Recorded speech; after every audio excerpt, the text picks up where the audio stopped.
bah, c'est pareil, en fait, j'avais une petite pensée pour Nedjib, mais je pouvais pas écrire pour lui parce que c'était trop difficile pour moi, trop frais, et puis parce que j'avais l'impression de ne pas être à la hauteur de la personne qu'il était, mais ce texte-là, c'est plutôt un hymne à la vie, à l'instant présent, donc voilà, j'avais envie de prendre ce contre-pied-là, et il s'appelle Rémanence. L'instant n'est pas mirage, il est braise d'étoiles, que nos yeux voient rivage sous la cendre de voile. La lumière nous parvient d'un passé déjà mort, et son feu nous éteint, quand s'éteignent ses bords, nous étreint, quand s'éteignent ses bords. Nous buvons des soleils dont la cendre est silence, nous aimons des merveilles déjà sans rémanence. Le présent n'est qu'un souffle au bord de disparaître, un frisson sous le gouffre où tout cesse de naître.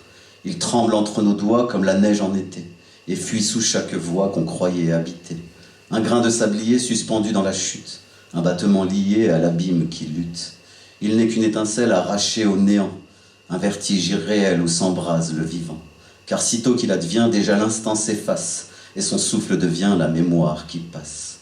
Nous marchons dans la nuit sous des étoiles défuntes, et la vie se construit de jeux de lueurs déjà jointes. Chaque seconde est une perle au collier du vertige, que la mort ensorcelle et que l'oubli exige. Mais c'est là sa beauté, fragile et souveraine, n'être que traversée d'une grâce incertaine. Alors buvons ce feu avant qu'il ne se perde. Goûtons l'instant précieux que le vide nous cède. Car la vie n'est qu'un fil de poussière et d'éclat, un vitrail subtil qui s'effondre déjà. Et nos mains ne possèdent que ce souffle éphémère que le temps nous concède avant qu'il ne s'altère. Alors vivons la braise, que nos ailes se déploient, car c'est dans ce malaise que la splendeur se noie. L'instant n'est pas mensonge, mais étoile qui meurt. C'est là dans ce songe que se grave le cœur.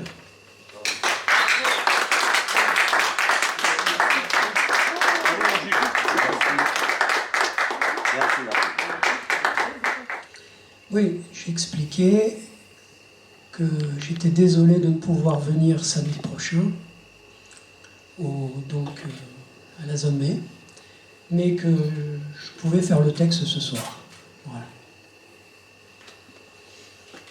Depuis que je l'entends, l'écrit et la parle, ma langue natale serait-elle mon identité? Ou serait-ce un combat d'arrière-garde, par simple fierté, par belle fidélité? Ma langue dans la bouche d'un autre, cela me fait toujours quelque chose, surtout s'il vient d'ailleurs. C'est toujours spécial et attendrissant. Je la redécouvre, je la sens surprise et enthousiaste en même temps. J'aime quand ma langue devient vagabonde et qu'elle se dévergonde dans d'autres contrées, sous d'autres palais, au milieu de l'ivoire de sourires jubilatoires, au milieu de l'histoire de sourires de victoire. Notre jolie et habile langue française prend des couleurs particulières et transporte de nouvelles images quand elle change d'hémisphère. Elle se met en habit de fête et accent de poète. L'Afrique, quand elle vient nous conter, l'Afrique et le monde entier de découverte en découverte. En francophonie, votre nom avec ou sans particule ne joue en rien, pas de calcul. Et de Québec à Tombouctou, on parle, on rit, on pleure et c'est tout. Ici, plus de théorie, qu'il soit midi ou minuit, ma langue n'est plus mienne, elle est tout autant la sienne. Bon, arrêtons de jouer sur ce mot. Et venons-en au vrai propos. Nous parlons bien de ce langage comme élément de partage, comme lien privilégié, comme élément de partage, comme lien privilégié reçu en héritage, pas seulement un bagage de voyage. Nous parlons de ce qui nous relie par l'histoire, de ce qui nous unit encore dans l'espoir que de pouvoir se parler est le début de la paix, que pouvoir se comprendre, c'est permettre de s'entendre, même si c'est parfois le destin qui pèse, ou le besoin d'oublier que la langue française, au-delà de la culture, fut aussi celle des ordres et du désordre. Mais après avoir assouvi l'envie de conquérir leur liberté, ce qui la fera par tous les siens redécouvrir en toute équité, sera sûrement sa simple beauté, redonnant surtout l'envie de mieux l'aimer, redonnant surtout l'envie de mieux s'aimer.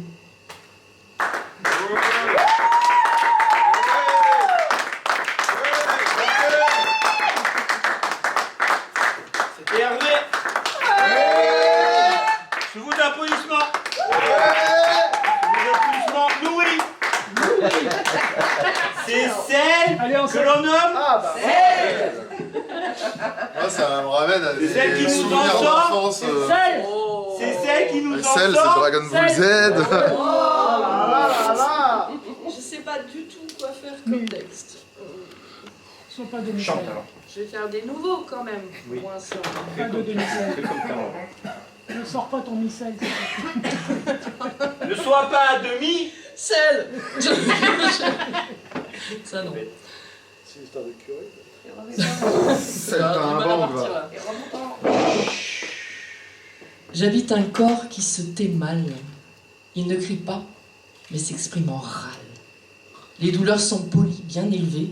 Elles frappent à l'intérieur et s'excusent d'exister. J'ai appris à les camoufler, les habiller de phrases simples et épurées. Ça va aller, je suis juste crevé, je gère. Mensonges répétés jusqu'à en devenir ma propre langue étrangère. Ma maladie n'a pas de couleur, ni d'odeur. Pas de preuve à poser sur la table des rancœurs. Elle est faite de lenteur, de rendez-vous manqués dès le petit matin, de nuits sans saveur où se lever est le défi quotidien, à peine atteint. Maladie fantôme, invisible à l'œil nu, devenue mon binôme, ma douleur incongrue. Le temps passe sur moi sans demander son reste. Quant à toi, horloge interne, mes saisons te détestent. Je compte les années en rémission active, minuscule victoire du combat corps et âme qui fatigue.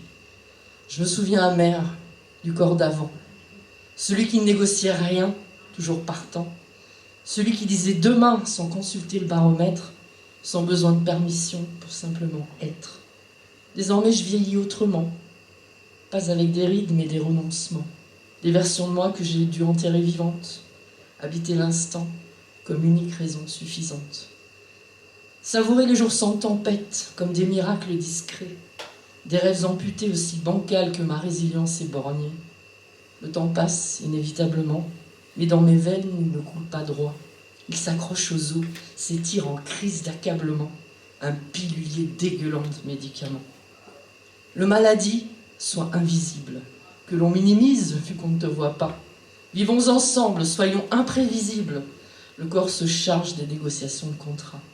Fixons les limites aux frontières du supportable, les jours avec et les jours contre.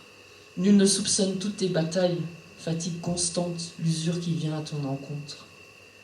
Mon corps est un territoire sous haute tension, une carte froissée marquée de lignes d'inflammation, une guerre froide où tout explose de l'intérieur. La douleur est un dialecte que je connais par cœur. Je suis faite de fissures, de silences, de retards, mais aussi d'instants de répit qui se font si rares. Vivre avec l'invisible, c'est apprendre jour après jour que rester debout est un acte de bravoure. Pourtant, je tiens bon, pas par héroïsme, mais chimique soumission. Nécessité vitale ou instinct de survie, en bon petit soldat que mon corps a mis au pli. Vous qui ne voyez pas, qui ne pouvez pas savoir, qu'il y a des corps qui luttent, des âmes au désespoir, qu'il y a des combats que l'on mène en silence, que juste exister n'est pas toujours une évidence, que des diagnostics rendent le destin farceur, et que chaque petit pas de plus est un doux leurre.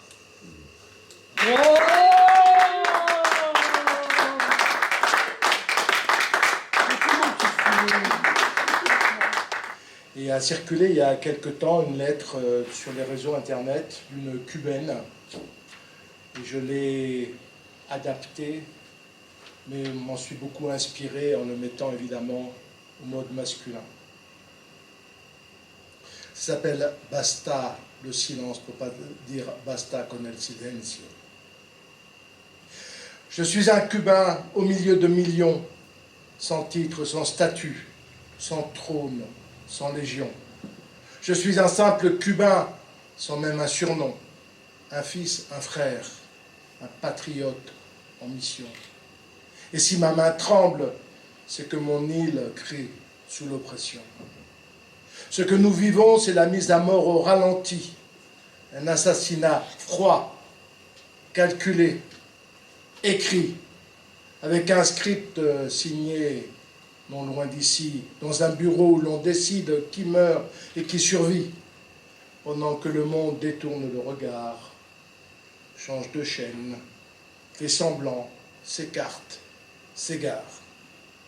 Je dénonce un pouvoir qui, si près de nos rivages, dicte qui peut nous vendre quoi en fermant les passages. Je dénonce que se subissent les entreprises traquées, sommées de choisir entre Cuba ou leur cupidité. Je dénonce que l'on inflige aux vieux qu'on enterre trop tôt, non parce que le temps les emporte, mais parce qu'on ferme l'hosto. Je dénonce de voir ces mères à la vie de leur bébé suspendu à une signature lointaine, froide, jamais vue, qui arrête les incubateurs et coupe l'accès à l'eau, qui éteint les néons au-dessus des berceaux. Je dénonce le sort jeté à nos médecins qui ont sauvé tant de vies, qui ont été fidèles au poste pendant les pandémies. Eux qui, dans tous les coins du monde, ont été appelés pour aider les meurtris et soigner les blessés. Aujourd'hui, plus de seringues, plus d'anesthésie, plus de rayons X pour évaluer les maladies. Ce n'est pas qu'ils ne savent plus faire, c'est juste parce qu'ils n'ont plus de courant, de lumière. La mort, elle, ne prend pas de rendez-vous. Le blocus, lui, assène chaque minute son irrémédiable coup. Je dénonce l'organisation d'une famine sans hasard, sans mystère, une famine programmée par un agenda de fer. Les navires chargés de vivres sont arraisonnés, les transferts bancaires empêchés ou bloqués. Sanctionnés sont ceux qui nous vendaient du poulet et du riz, quand on y pense bien, juste un peu de répit. Ici, la faim n'est pas un accident de l'histoire, c'est la volonté d'un président et ses larbins assumés et sans gloire. Je demande qu'on arrête de normaliser notre souffrance comme un malencontreux pas de chance. Je demande que l'on nomme ce blocus par son vrai nom. Crime contre l'humanité gravé dans le béton. Je demande qu'on ne le laisse plus berner par le bon mot de démocratie enluminée, tandis qu'une main sur notre cou serré, nous coupant le souffle, prétendrait nous faire accéder à la liberté. Cuba ne réclame ni excuse ni pardon, ni de soldats pour protéger ses maisons. Cuba ne demande pas qu'on l'adore, pas plus qu'on lui donne un trésor. Cuba ne demande rien de plus, mais rien de moins qu'un droit. Vivre sans être humilié par des gens sans foi ni loi.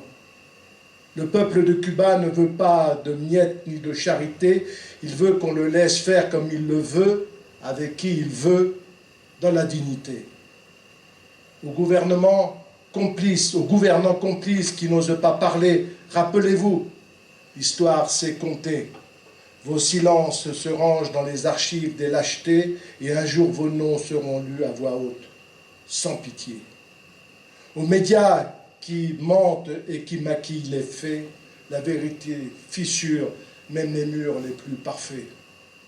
Aux bourreaux qui signent chaque sanction d'un geste sans respect, souvenez-vous que les mémoires fissent à jamais vos sinistres projets. À ceux qui ont encore un cœur qui bat pour autre chose que leur porte-monnaie, regardez Cuba, regardez son peuple, regardez ce qu'on lui fait, comment tente de le mettre à genoux, alors qu'en fait il est fait de ceux qui préfèrent mourir debout. Et ensuite demandez-vous, de quel côté de l'histoire êtes-vous? Pour que le monde comprenne que gravé dans ma rime, ce qui se passe à Cuba n'est pas une crise, mais oui un crime. Une seule personne qui partagera ce manifeste n'inversera pas le cours des décisions funestes, mais des milliers, des millions qui briseront le silence, mettront un terme à cette insoutenable violence. Hasta la victoria, siempre.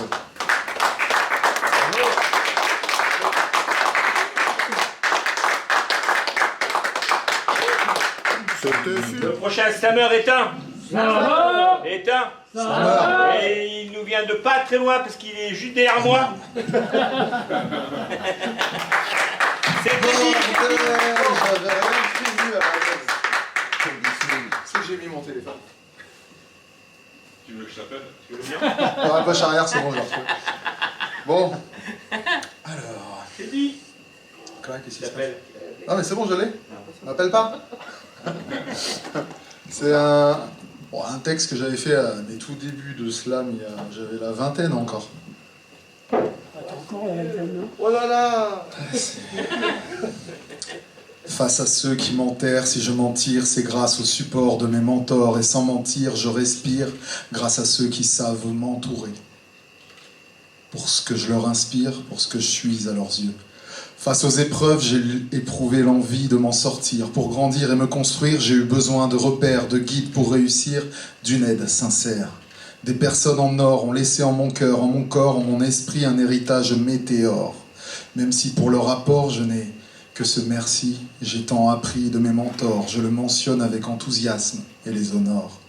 Si parfois se sont invités les désaccords, les débats que l'on explore ensemble, sonores à ce que le décor tremble, se colore en technicolore, dès que ces souvenirs, trésors en coffre-fort, résonnent dans ma poitrine si fort, si fort, si fort.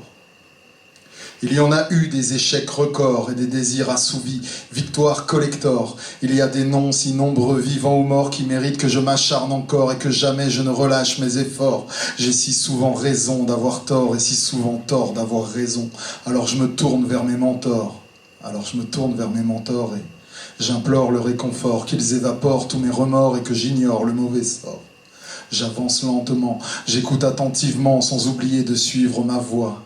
Si je vois leurs raccourcis, je les prends, je crois sans oublier de rester moi-même, ne pas plier, ne pas devenir une pâle copie d'eux-mêmes. Et si je me perds dans le blizzard, si mon comportement devient bizarre, que tout sonne creux, c'est dans leurs yeux que je lis la préoccupation, c'est dans leurs yeux que je me relie à mes passions. Ainsi je m'élève peu à peu, du mieux que je peux, demeurant élève nerveux. Je me relève avec eux, acceptant toutes les échymoses, sourire dans la douleur pour ne pas me sentir morose. Je pleure en silence dans l'horreur quand dans l'erreur, j'ai laissé ma confiance à des véreux qui osent me trahir dans leurs vœux. Mais je ne m'arrête pas aux morveux. N'oubliant pas qu'autour de moi, il y en a trop qui ont de meilleurs alibis d'être malheureux. Donc je pousse les menteurs vers la sortie, je décape leurs mensonges de leurs mots tordants. Je m'en tords de rire en faisant cap vers d'autres moteurs à mes mots contre mes mots quand de mes mentors. J'implore le réconfort, qu'ils évaporent tous mes remords et que j'ignore le mauvais sort. Si je me tourne vers mes mentors pour recevoir leur savoir, dorénavant je m'efforce aussi d'aller vers ceux qui acceptent d'apercevoir que je puisse transmettre ce qu'il y a au fond de ma tête. Je pense sans en découdre qu'on a ce lien. Nos vies sont de simples enquêtes sans fin dans lesquelles on s'entête et à la fin, si on parvient à résoudre quelques énigmes, serait-ce bête de faire profiter les siens sans ronger son frein? Je crois qu'il n'y a pas plus beau cadeau, et c'est peut-être une manière d'être pour les siens, un héros. En toute simplicité, offrant le meilleur de soi, en toute humilité, celui qui apprend à celui qui l'attend attend aussi lui-même que ce dernier lui apprenne. L'élève enseignant, l'enseignant élève d'un mentor, implore le réconfort, qu'ils évaporent tous leurs remords et qu'ils ignorent le mauvais sort pour aller plus loin encore. Merci. Le prochain slammer est une. Est une. Logiquement, c'est le plus beau rire de la soirée. Logiquement. Du côté Du côté de la région, de ma vie et de ma vie. C'est pas du tout dans le texte, mais je profite d'avoir le micro et si je parle trop, je ferai pas de texte, tant pis. Je vous souhaite de rencontrer quelqu'un qui a la même sensibilité que vous, parce que quelqu'un qui a d'autres sensibilités, c'est toujours enrichissant. Mais de trouver la personne qui a la même sensibilité que vous, qui rit aux mêmes choses, qui pleure aux mêmes choses, c'est super balèze et c'est pas forcément que en amour. Et Céline, je te kiffe.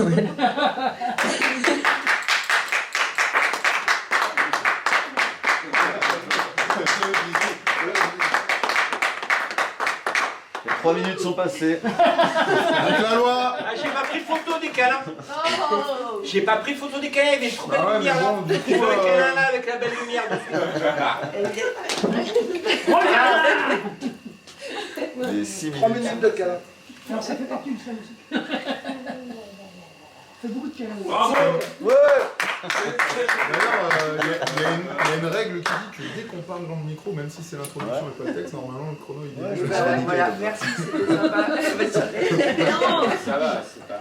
Non, je pensais plus à Philo pour ça, parce qu'il introduit toujours beaucoup ses textes.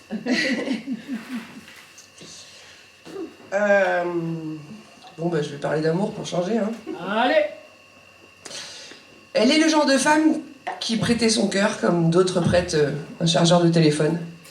Tiens, t'en as besoin ? Rends-le-moi quand t'as fini.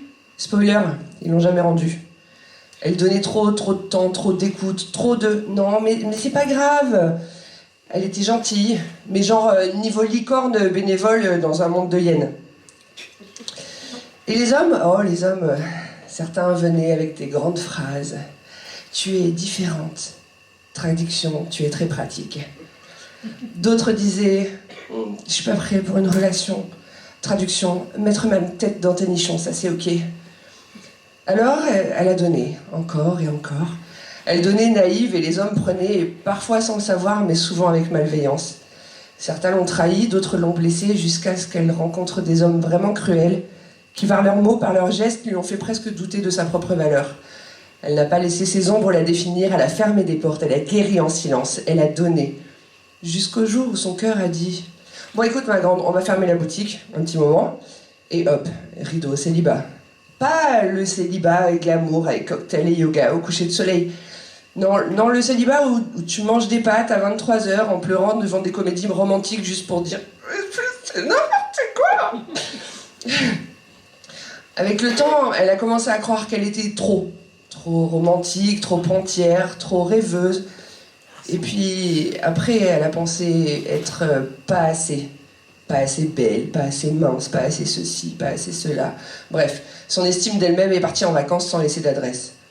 Elle s'était convaincue que le prince charmant était probablement perdu dans la forêt quelque part avec les sangliers. Et puis un jour, sans musique dramatique, sans ralenti, sans les oh, sans pétales de rose, elle tombe sur lui. Grand. Mais vraiment grand. Genre quand il rentre dans une pièce, ça provoque une éclipse, quoi. Comme un gratte-ciel qui aurait décidé de faire un câlin. Fort. Le genre de mec qui ouvre un pot de cornichons sans y penser. Mais pas juste fort, avec un humour qui la fait rire aux éclats. Bienveillant et surtout patient. Comme si chaque seconde avec elle valait une éternité. Il la protège, il la fait rire. Il la regarde avec des yeux qui disent « Tu es unique, tu es belle et tu n'es jamais trop ».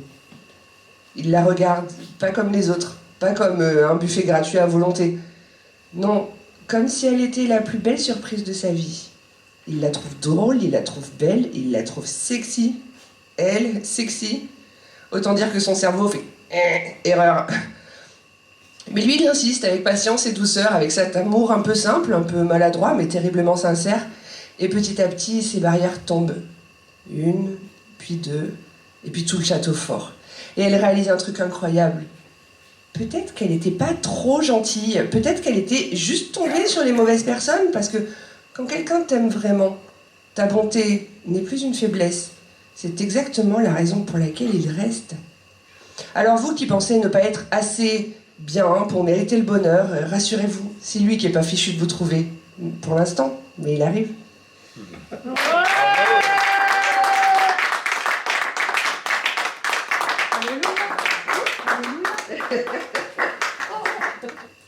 Paupières closes dans un hall, système down. Je vois les lovés du feu qui les immole. Couvert d'hématomes mauves, gosse au nez avec la morphe. Fuck les modes. Voilà le POV. Dernière vision d'Estiendorf. Je vais sauver ma princesse de Ganondorf, même si j'ai peur. Fier de mes idoles jusqu'à voir qu'elles sont fausses avec la marque de Baphomet. Qu'elles se foutent de l'état de ce monde. Elle m'a laissé la marque du gloss sur ma pommette. Maybe c'était Maybelline ou peut-être c'était autre chose. Après guerre sont difficiles les retouches. J'écris donc Céline jusqu'à ce que une balle de fusil me touche. Fuck lui, Ferdinand, Céline. Je rêve d'embrasser ta bouche. Je t'ai pris un sac en cuir blanc, Céline. J'ai pris la mouche et 8 ans, ressenti 1000. La vie d'Ircy, mais jamais je me couche. Militant inspiré par Saint-Émile. Rien à foutre de rêver de la gloire. Du revers de médaillon, comment il scintille. Ça me met le doute, je deviens pyromane. Crame shit qui me mincit. Je voulais les jouir de ma force. Y a pas pire fantasme, y a pas pire orgasme. j'amasse et justement, si je te dis justement, si cette vie se corse, je ne monterai pas une pyramide de Ponzi pour que je m'en sorte. Mais il faut que je désamorce des fragments d'idées noircies, que je me colporte depuis gosse, gros timide que colt shit, Renault cynique saurait pas blanchir ou changer de coloris. Trop sceptique pour te permettre de gaulerie de mes assiettes, faibles en calories. Va te faire mettre. C'est tout ce que ma mère pouvait se permettre. Aujourd'hui, je cramerais dans la fumette plus que ton taf de merde pourrait te mettre sur ton compte bancaire. Je suis dans une blanquette, dans la banquette arrière d'une comète et dans ma conquête. Je veux sauver le gosse que j'ai pu être. Chérie, garde donc ces lettres si je m'explose la tête. Au sens figuré ou à la lettre, elles vaudront peut-être cher si je deviens célèbre. Et qu'est-ce qui va m'être reproché? Pardon, mais j'ai raccroché avant qu'elle puisse brancher, avant qu'elle soit muette. Et je l'ai bien cherché, il faut l'admettre. Bizarre, je me suis enlisé dans le blizzard. C'est bizarre que les Champs-Élysées deviennent un maxi bazar si tu as un scié dans le falzar. Tu te prends pas de balle au hasard si tu te sens visé. Comme mon grand-père disait, lui qui était pas trop bavard, qui préférait aviser. Le rap m'a sauvé la vie et il mérite d'être opposant. Oh,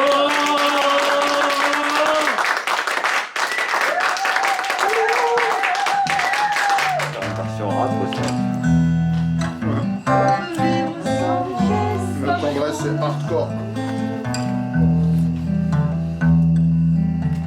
Vivre sans richesse, presque sans dessous. Les seigneurs et les princesses, il n'y en a plus au bout. Les vivre sans tendresse, on ne pourrait pas. Non, non, non, non, on ne pourrait pas.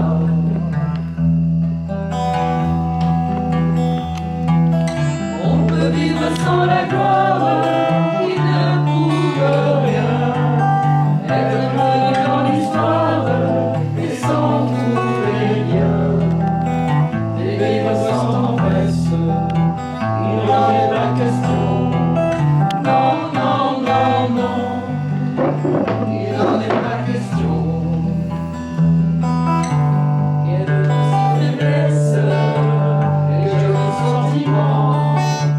Ce besoin de tendresse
une ancienne comme t'avais tiré. Non, pas une nouvelle, s'il te plaît.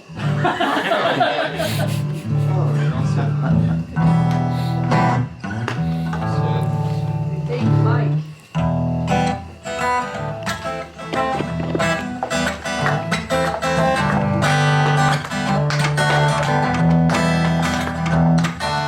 Samedi soir, la fête passe côté avec ça, par de appliquer Nico. Car un bon plan, une soirée, quelle société. Un truc vraiment ni vu, ni connu. Changer d'ambiance et de quartier, oublier les bruits de la cité. Et troquer ma canette contre une coupe de champagne. Faire le bon au bord de la piscine. Et parler de la pluie et du bon temps, comme si rien n'avait d'importance. Alors moi j'ai tapé l'incruste. Tapé l'incruste. Oh, tapé l'incruste. No, tapé l'incruste. Tapé l'incruste. Taper l'incruste, oh, taper l'incruste, no, taper l'incruste. Toujours les mêmes soirées, que ce soit chez l'un ou chez l'autre. Autour du bar de la piscine, on échange des banalités. Le champagne coule à flot, on boit plus qu'à satiété. Plus que de raison, mais c'est le bon temps. Tout le monde est blasé, même les picassettes, on dirait qu'ils en ont assez de pico et de miettes. Moi je veux du réel et marre du superficiel. Des soirées de tendance et tous ces cocktails. Je rêve d'une soirée entre amis avec chips et canettes, tranquillement installés sur la burette. Non, alors moi j'ai tapé l'incruste.